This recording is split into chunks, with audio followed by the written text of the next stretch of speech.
Well, we're hitting the end of a year, and what a year it's been for all of us in business. And I've recorded this video for you with some thoughts that I thought might be good to consider over the next period, over the next couple of weeks, when I hope you are going to deeply rest. Very important for us all. There's never been a year when more has been demanded of many of us in business, pivoting our businesses, managing our cash flow, looking at new business models that have created huge demands on creating new skills, spending so many hours online, being very accessible because there's no excuses when we're all sitting at our desk.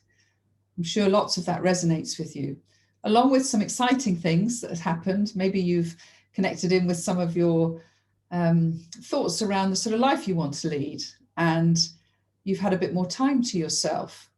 But I am very aware as we approach the end of this year how exhausted people are. I myself have had bouts of laryngitis this week and have gone on podcasts and did a speech even this week where I ended up coughing so much because my voice was strained. So I know many of you are taking a rest, and I am really pleased about this, but I want to leave you with a thought.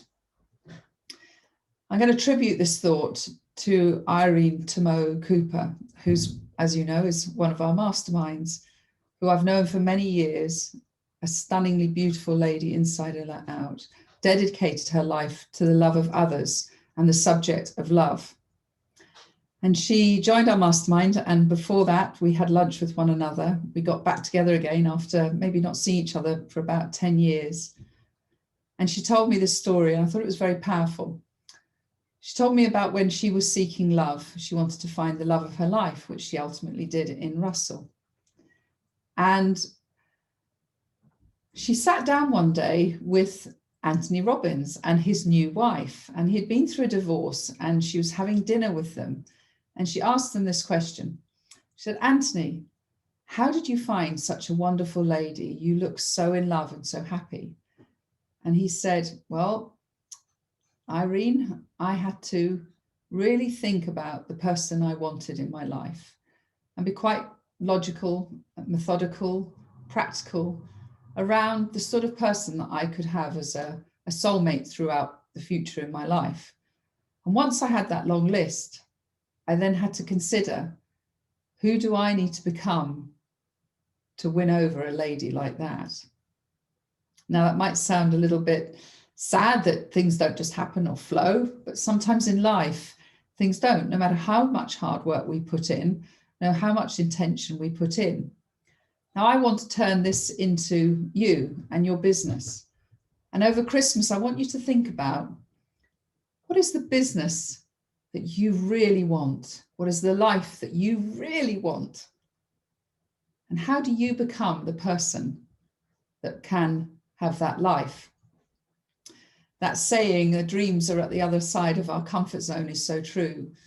I've now been working with over 55 clients this year, individually understanding them, getting closer and closer and deeper to deeper, observing the way they interact with one another, observing the way they manage their time, the way they manage their ambitions, the way they manage their definition of success.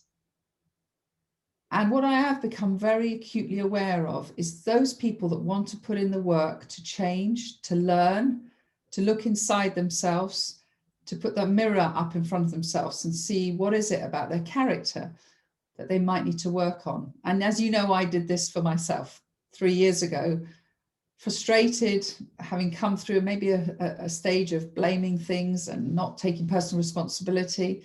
I had to say, who is the person I need to become in order to lead a life and business that I want?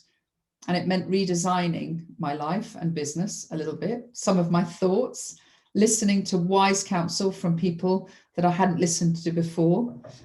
I had to take on new skills, take myself out of a comfort zone. I had to look at my character and think about the ways in which that my character is stopping me from leading the life that I want.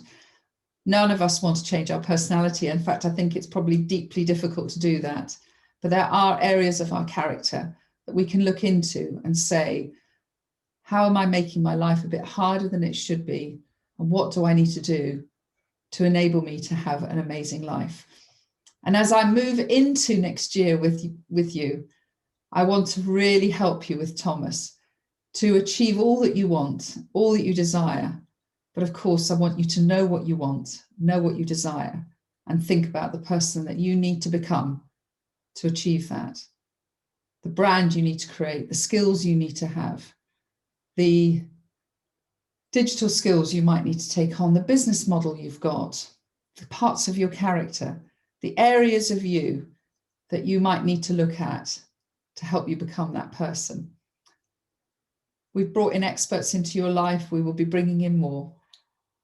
We love the communication with you. And Thomas and I love you really deeply. Each individual client that we have has been handpicked into our life, and we're so proud that you came into ours.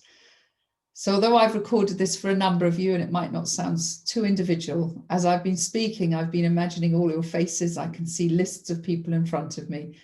And I really wish you the most fantastic Christmas, a restful time. And together, Thomas and I wish you an amazing 2021. And thank you for your trust in us. It's meant so much to us and makes me really quite incredibly emotional about that. Thank you.